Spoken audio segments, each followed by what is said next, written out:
Podcast Polda Jogja.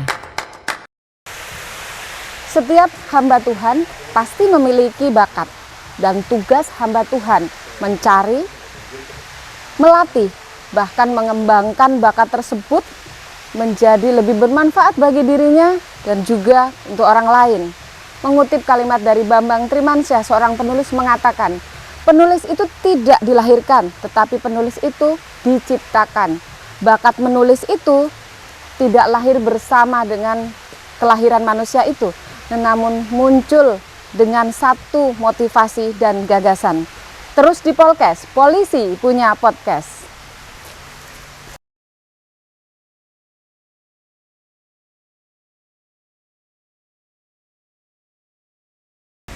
Hai seluruh Jogja, jumpa lagi dalam Polkes, polisi punya podcast. Kali ini kita bertemu lagi di suasana yang segar, gemericik air yang luar biasa, dan yang spesial lagi bahwa narasumber kita kali ini adalah sosok spesial idola saya.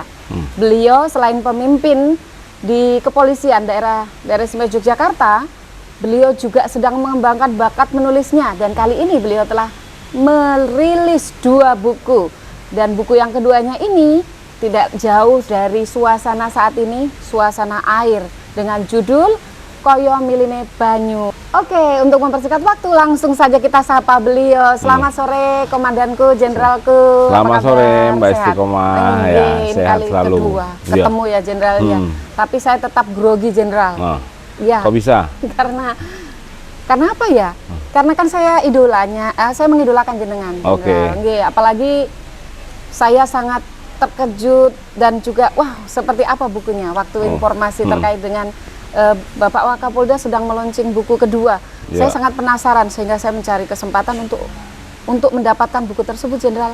Nah, ngomong-ngomong tentang buku nih, Jenderal, itu salah satu bakat menulis itu dari mana asalnya, Jenderal? Ya sebenarnya ini kan berangkat dari beberapa program, ya beberapa program yang disampaikan dari Mabes Polri ya, Mabes Polri untuk dalam rangka HUT Bayangkara yang ke-77 ini, itu kita ada program Setapak Perubahan Polri. Salah satunya, ini bagus nih. Nanti dalam program Setapak Perubahan Polri itu salah satunya adalah bagaimana kreativitas kita. Salah satu adalah nulis, kan gitu, nulis. Kita seneng ya, saya seneng ya. Saya senang tuh ngeliat ngeliat fenomena-fenomena alam yang ada gitu kan.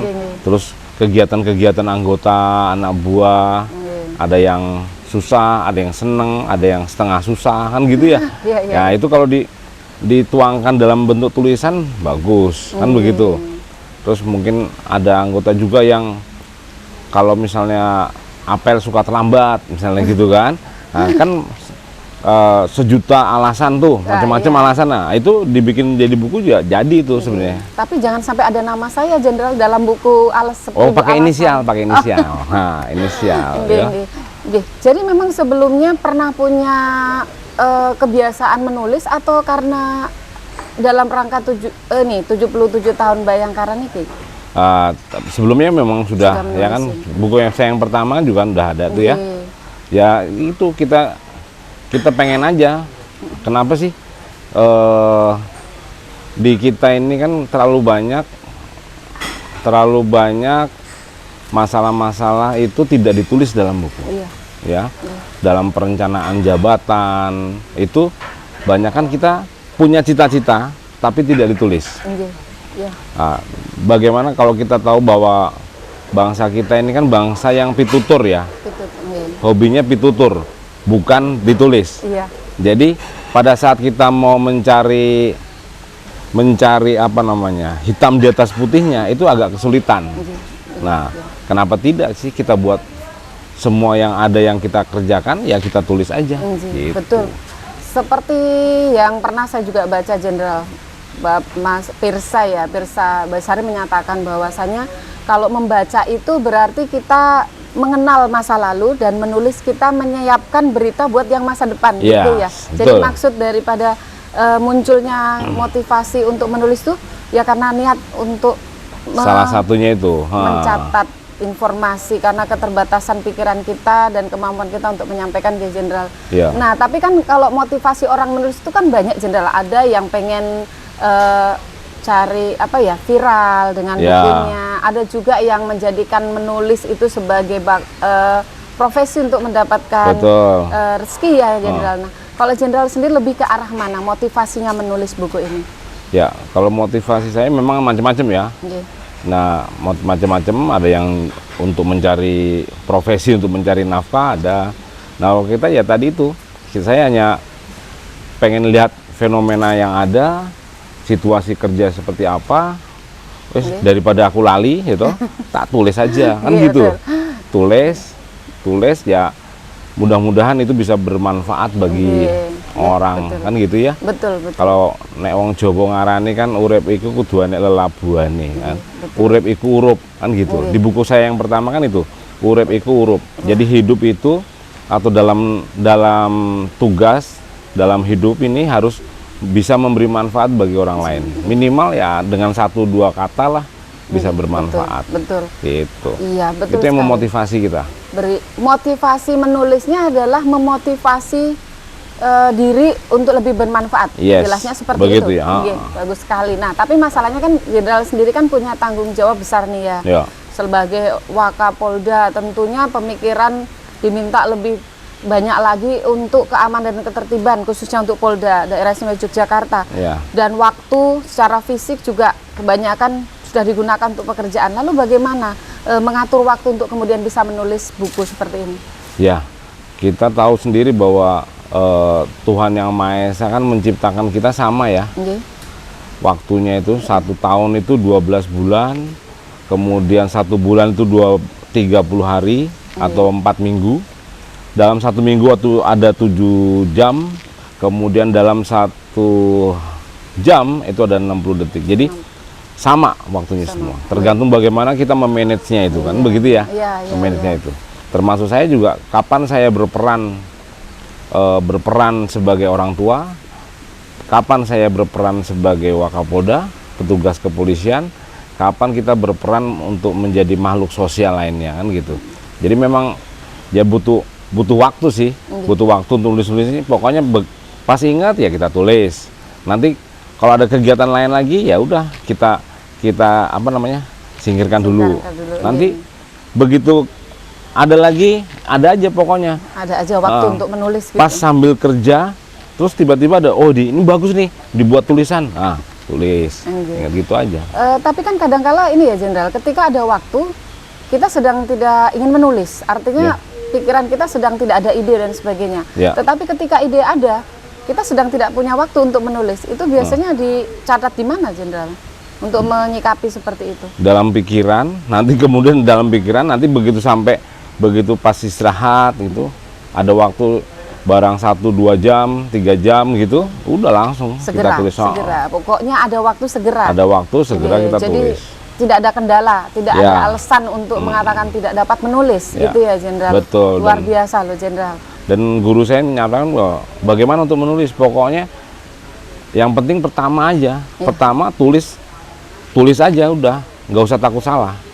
Ya kan, karena manusia ini memang tempatnya salah kan gitu. Sekali menulis, temennya ikut. Itu gitu ya Jenderal. Nah, ini ngomong-ngomong tentang buku Koyo Miline Banyu. Katanya kan yang kedua tuh Jenderal. Yang pertama kan temanya air.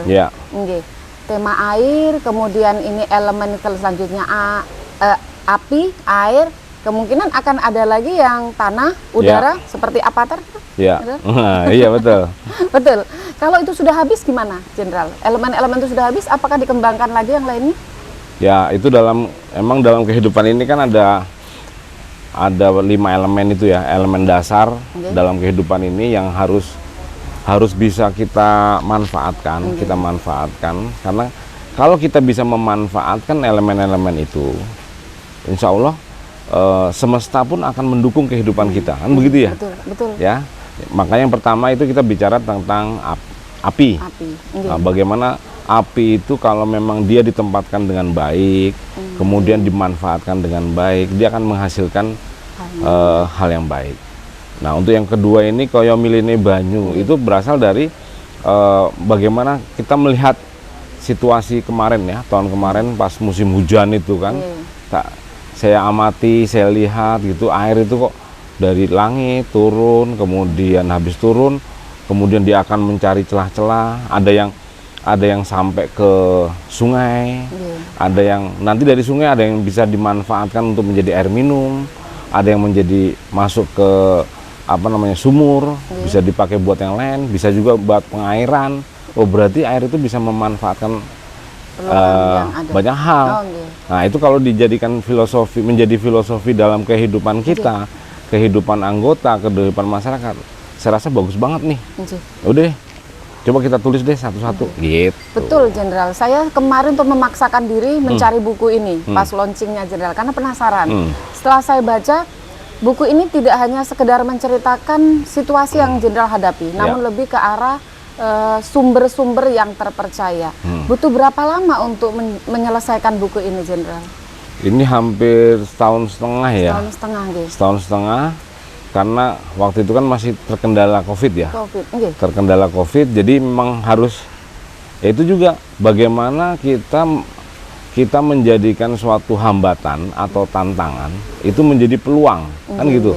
Waktu itu memang kita dikasih hambatan oleh Tuhan, COVID. Nah, ternyata dari COVID itu bisa menimbulkan inspirasi. Nah, di dalam buku ini juga sudah ada. Sudah ada terkait dengan bagaimana COVID itu bisa disembuhkan. Nah, itu dengan berbagai, salah satunya adalah dengan berbagai kegiatan-kegiatan vaksinasi. Nah, kita tahu dong vaksinasi itu terbuat dari apa, kan gitu, kan dari air. Gitu. Iya, betul. Ya kan? Ya, betul, Jenderal. Jadi seperti itu. Dan tubuh manusia juga sebagian besar terdiri dari air. Otak kita juga hampir sebagian besar air isinya, kan gitu. Betul. Cara berpikirnya. Iya, setahun, namun buku ini penuh dengan informasi yang terdukung dengan bahasanya teori yang benar. Di situ juga saya juga baca kaitannya dengan yang saya ini kan air asin ya. Itu juga betul adanya. Luar kenapa biasa. sih air laut itu asin? Nah, gitu. Kok terpikirkan seperti itu, Jenderal? Kenapa? Kok terpikirkan air itu jadi materi tulisan? Ya itu mengalir gitu aja ya. Nah, kenapa sih? Pada saat kita salah satunya di Jogja ini kan kita mempunyai pantai selatan ya. Bagaimana pantai selatan itu yang rentang pantainya, kemudian lautnya itu panjang. Nah, di situ kita bisa lihat kenapa sih? Pasti ada sebab di semua yang ada di atas dunia ini, pasti ada sebabnya. Sehingga itu pelan-pelan kita cari, ya kan?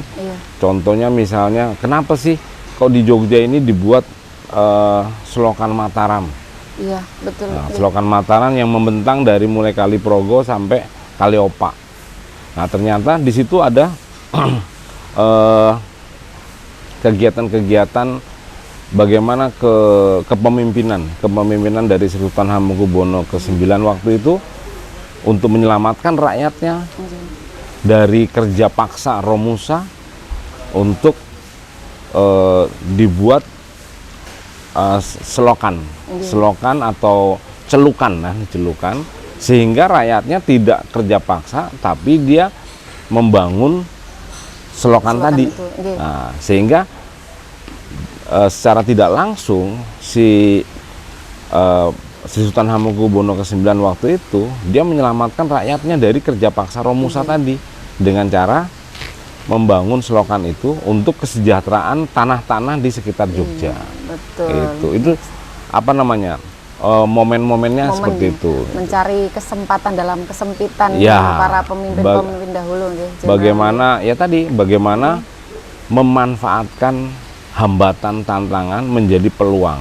Nah, itu harus dimiliki oleh semua orang. Bagaimana caranya? Itu harus dilatih dan dikomunikasikan, dan ya mungkin dengan sedikit baca buku inilah, kan gitu ya. Karena buku-buku yang lebih bagus kan banyak juga, kan gitu ya. Buku banyak, tetapi penggemar itu kan punya pasarnya sendiri, Jenderal, gitu ya, Jenderal. Tapi di sini di buku ini ada banyak yang jenengan kisahkan, termasuk tadi yang air zam-zam juga ada, siraman juga ada, kemudian air Srigetuk dan lain-lain. Apakah dalam penyusunannya ini memang ada pertimbangan tertentu atau kebetulan muncul idenya ini langsung masuk dulu atau seperti apa, Jenderal? Ya kebetulan di Jogja itu dilihat juga dengan pengalaman ya, pengalaman pada saat misalnya pada saat saya dinas di pada saat saya kunjungan di SPN Selo Pameoro gitu kan, SPN Selo Pameoro, saya lihat dari siswa-siswa itu kok kayak kesulitan dalam hal air, padahal suatu tempat pendidikan itu kalau airnya itu kurang bagus, kurang baik, itu akan berpengaruh kepada proses pendidikannya, kan begitu ya. Nah ternyata begitu berangkat dari situ, akhirnya kita koordinasi dengan instansi lain, akhirnya bisa ditemukan mata air di sana. Nah itu kan saya tarik ke belakang, oh berarti waktu Pak Gubernur waktu itu Sri Sultan Hamengkubuwono X menentukan bahwa SPN Selo Pameoro dari sana, saya yakin bahwa ada kretek ya. Kretek itu apa ya? Kretek hati. Nah, kretek hati bahwa di sana itu nanti pasti akan ada. Dan alhamdulillah setelah kita cek ternyata ada mata air di situ. Sehingga saat ini bisa menghidupi di SPN itu juga untuk bisa menghidupi masyarakat di sekitar, untuk bercocok tanam, untuk minum dan sebagainya. Itu salah satu contoh. Terus termasuk tadi yang kita tahu sendiri kan bagaimana air terjun Srigetuk, nanti itu ada di wilayah sini juga. Nah ini pokoknya kaitannya dengan air ini kayaknya masuk nih. Terus tadi air laut asin, kemudian macam-macam lah. Iya, berarti munculnya ide judul ini diletakkan di posisi yang sesuai dengan waktunya atau tidak ada kaitan apa-apa, yang pasti muncul dibuat di halaman ini dan diselesaikan seperti itu aja, Jenderal? Iya. Nggak ada filosofi yang menyatakan ini harus duluan daripada halaman yang lain, tidak, nggih? Tidak ada. Nggak ada. Tidak ada. Kalau saya melihat sosok komandanku ini atau Pak Jenderalku ini kan humoris, tapi ketika saya membaca buku ini, saya sepertinya penulisnya itu sepertinya bukan jenengan. Artinya ada sosok yang berbeda. Di sini saya melihat, karena ini bahas filosofi, sepertinya saya melihat sosok jenengan sebagai orang yang sangat kayak sufi. Apa memang apa yang jenengan pikirkan ketika membuat ini sampai buku ini tidak ada gojekan yang biasanya muncul seperti itu, Jenderal? Apa memang karena ini tentang kehidupan yang tidak bisa kita anggap main-main seperti itu? Ya, di dalam buku ini memang saya tuangkan. Ya kalau dibilang beda ya enggak juga ya. Itu kan kalau suka humoris itu kan di luar ya. Di luar. Dalam hati kan kita tidak tahu. Nah, dengan buku ini kita bisa melihat bagaimana sih seseorang itu sakjane kan gitu. Sakjane. Jadi kita harus bisa bermain kapan kita serius, kapan kita santai, kapan kita betul-betul kerja kenceng terus, ya. Tapi tetap kita mendasari dengan filosofi yang ada itu. Nggak usah bingung. Nggak usah bingung. Saya nggak bingung lagi karena saya sudah tahu ternyata Pak Wakapolda ini seorang filosof yang jadi sangat bijak. Untuk bingungnya ya, memang kita buat seperti itu. Biar dia bingung, biar tidak pandai membaca ini sakjane bapak iki piye to. Iya, tadinya saya mikir pasti ada guyonan-guyonan renyah yang akan saya temukan dalam buku ini. Ternyata buku ini penuh dengan pedoman hidup yang nek kamu bisa hidup sesuai dengan yang ada, kamu nggak akan pernah susah, seperti itu bahasanya ya, Jenderal. Kalau kesimpulan dari buku itu kan seperti itu, dengan berbagai macam contoh, kenyataan dan peristiwa-peristiwa yang ada. Nah, terkait dengan Hari Bayangkara ke-77, tadi juga setapak perubahan. Jenderal mengatakan bahwa ini buku merupakan salah satu hadiah untuk Polri. Ya. Untuk Polri sendiri, apa yang ingin jenengan sampaikan terkait dengan umur Polri yang sudah 77? Apa yang ingin jenengan sampaikan kepada kami yang menjadi anggota Polri saat ini? Ya, ini kan tentunya untuk kita semua ya, untuk kita semua sebagai anggota Polri, ASN Polri, kita sudah tahu bahwa program dari Bapak Kapolri adalah presisi ya. Presisi singkatan dari prediktif, responsibilitas dan transparansi berkeadilan. Nah, sehingga dengan prediktif, transparansi berkeadilan dan responsibilitas itu bukan hanya simbol, itu harus kita breakdown supaya lebih apa namanya, lebih membumi lagi, sehingga betul-betul masuk ke dalam sendi-sendi seluruh anggota Polri, sehingga anggota Polri dalam melaksanakan tugasnya sebagai pelindung pengayom pelayan masyarakat, Harkamtipmas dan penegakan hukum itu bisa lebih baik lagi, karena harapannya itu akan lebih dari setapak demi setapak kita bisa lebih baik dan berubah, kan begitu. Dan kedepannya nanti akan lebih baik lagi. Dan buku ini sebagai wujud perubahan setapak lebih baik dari yang sebelumnya, ini ya baru Jenderal, ya? Mungkin setengah tapak atau setapak lah ini, kan gitu. Tapi saya sudah merasa penuh setapak ini. Karena masih banyak lagi yang lain-lainnya, kan gitu. Masih banyak lagi, masih ada elemen tanah, udara, dan apalagi satu ya Jenderal? Angin. Angin ya, anginnya sampai lupa. Kalau angin, maaf, nanti kalau angin itu akan mencari-cari dulu udara-udara apa lagi yang didapatkan. Nanti kita cari inspirasi lagi. Di saat bersepeda atau apa ya Jenderal. Nah, ngomong-ngomong nih, saya sudah baca bukunya Jenderal. Kemarin tuh mau buka nggak tega karena saya pinjem. Tapi sayang sekali kalau saya baca dan tidak minta tanda tangan penulis aslinya. Boleh. Mengingat apa yang Jenderal katakan tadi, seperti SPN, dipilihlah Selo Pamero untuk pembangunan SPN, pasti di dalamnya sudah dipenuhi dengan kebutuhannya, termasuk sumber air yang dikatakan beliau. Dan saya yakin suatu saat buku yang ditandatangani beliau ini akan menjadi buku kedua dari ratusan atau ribuan buku lainnya. Amin. Dan saya akan sangat bangga memperlihatkan kembali tanda tangan penulis aslinya. Plus hadiah ulang tahun saya ya Jenderal. Oh gitu, iya. Waduh, selamat ulang tahun. Oh gitu ya. Luar biasa, masih muda, udah ulang tahun. Ya. Kayaknya walaupun bayi tetap ulang tahun Jenderal. Iya kan? Siap, Oke. Spesial, alhamdulillah, tanda tangan dari beliau. Saya lihatkan dulu Jenderal, karena suatu saat saya akan bertemu Jenderal dengan ribuan buku yang akan menginspirasi kita semuanya. Siap. Rasanya tidak akan pernah habis waktu untuk ngobrol dengan Jenderal. Namun demikian, kami menunggu buku-buku selanjutnya yang bisa kita sama-sama sampaikan ke warga Jogja istimewa ini ya Jenderal. Atau mungkin Jenderal ingin menyampaikan sesuatu kepada rekan-rekan polisi ataupun rekan-rekan masyarakat yang punya passion menulis, Jenderal? Ya, kepada rekan-rekan sekalian, baik itu seluruh masyarakat, kemudian atau seluruh anggota polisian, ASN, kalau guru saya menyampaikan bahwa kalau memang kita mempunyai passion untuk menulis, jangan ragu-ragu, pokoknya tulis saja, nanti pasti jadi semuanya. Semuanya bisa jadi tulisan. Karena apa? Karena daya ingat kita itu terbatas. Itu kalau tidak kita tulis, itu yang susah. Khusus untuk anggota, jalani kehidupan ini, kemudian sesuaikan dengan tugas pokok fungsi kita, dan kita laksanakan dengan penuh keikhlasan, insya Allah alam semesta ini akan melindungi kita juga. Amin. Demikian. Ya, betul Jenderal. Satu lagi Jenderal. Apalagi itu?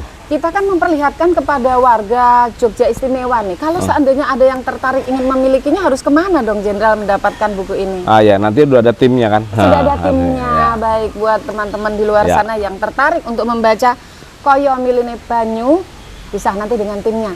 Kalau enggak, coba nanti kontak saja Polkes, Polisi Punya Podcast. Betul, gitu ya Jenderal. Ya, tadi yang pengen memiliki atau membaca isi buku yang penuh inspirasi ini bisa nanti bertemu dengan tim, atau mungkin kalau tidak coba nanti di komentar Polkes bisa kita bantu untuk mendapatkan buku ini. Nah, satu lagi Jenderal, sebelum kita tutup nih, terkait dengan Hari Bayangkara ke-77 nih, kurang rasanya kalau tidak kita mendapatkan masukan atau mungkin arahan dari Jenderal terkait dengan polisi yang ke-77. Ya, kepada seluruh masyarakat dan seluruh anggota sekalian, bahwa sesuai dengan tagline Hari Bayangkara ke-77 tahun 2023 ini, dengan harapan kita semua bisa betul-betul melaksanakan seluruh rangkaian kegiatan ini. Ini baru diawali dengan setapak menuju perubahan Polri, sehingga Indonesia damai dan Indonesia emas di tahun 2045 itu dapat terwujud. Itu semua berkat dari kerja keras kita semua, antara seluruh anggota, baik itu di Polda DIY maupun di seluruh Indonesia, sehingga Kamtibmas di seluruh wilayah DIY seluruh Indonesia bisa lebih baik lagi. Harapannya seperti itu, gitu Mbak. Masya Allah. Harapan dari Bapak Wakapolda untuk Polri, dan tema tahun ini Hari Bayangkara ke-77 yaitu Polri Presisi untuk Negeri, Pemilu Damai menuju Indonesia Emas. Salam presisi.